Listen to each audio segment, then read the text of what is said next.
much did the Uber cost when you got left?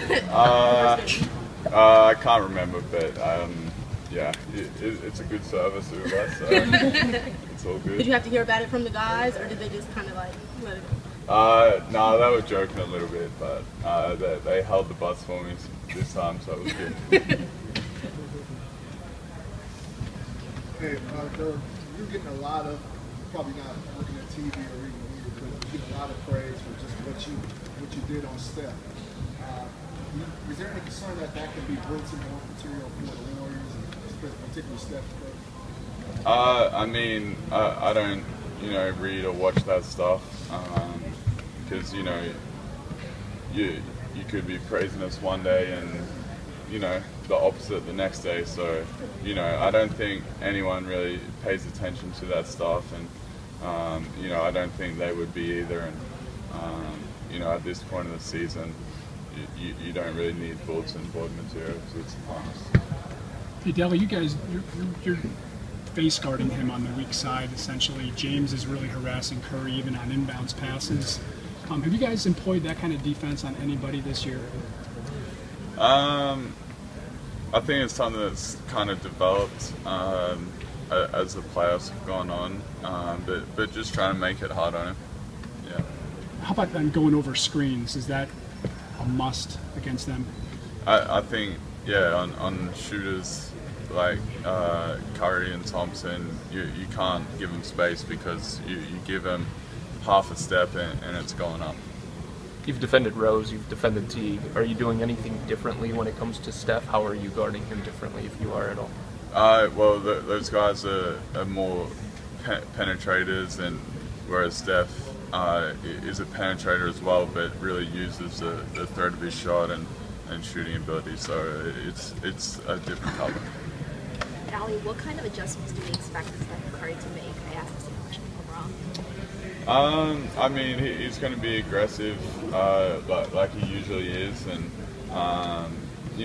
he's a great player and can get off his shot whenever he wants to. So we just got to try to make it hard as possible, and if he knocks a couple down, just keep playing and not get discouraged by it. You could have 5 games left in the season. What is it about your past career that makes you think you could put in that kind of effort, 5 more games against the MVP? I mean, you always want to take care of your body and be in good shape, and I think I do a pretty good job of that. So hopefully it should be good. Deli, did you get to know Steph at all when you were out of St. Mary's? No. Not at all? Did you ever play pickup with them or anything? Nah, no. Matthew, do you have a sense of kind of the volume or level of support and interest that this series and you in particular have kind of garnered from people back home? Are you hearing much from them and things like that? I mean, my parents have told me that back in Maryborough there's a lot of support, and then in Australia, watching Paddy and Bainesy last year, there was a lot of support and interest. So yeah, I've heard that with Bogues and myself in the series, it's a lot of people have been following. Have you been in touch with Paddy through playoffs at all? Just a little bit of texting, but yeah, looking forward to playing with those guys in the national team in about a month or so. But after him just going through this last year, did he have any words for you or anything? I talked to him a little bit at the start of the playoffs, yeah. How difficult is it to keep up that defensive intensity on Steph for 42 minutes? And do you think you can do that for 5 more games?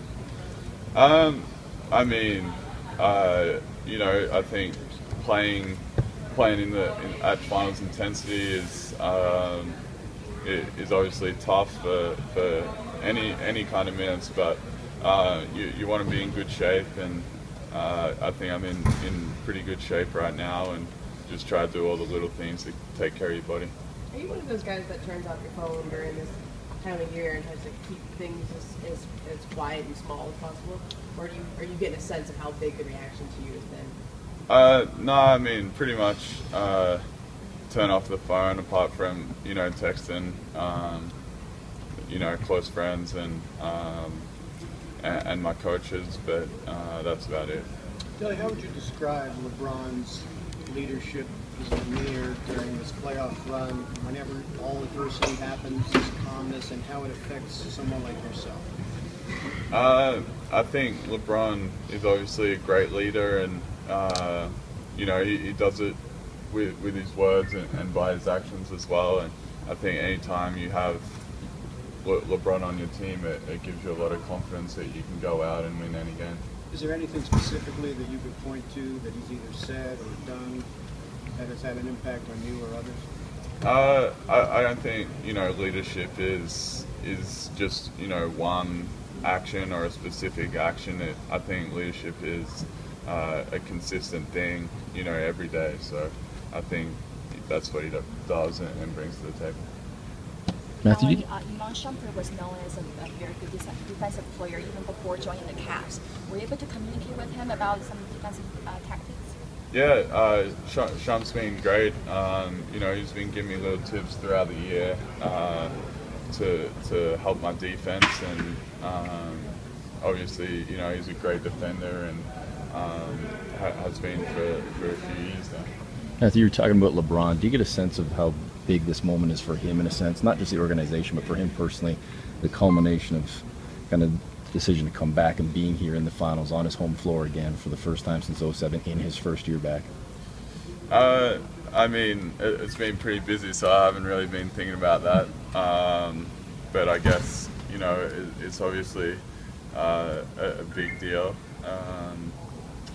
for him, but I think it's a big deal for all of us and means a lot. So we're just focusing on what we need to do to get the job done. Thanks, Deli. Thanks, everybody. Thank you.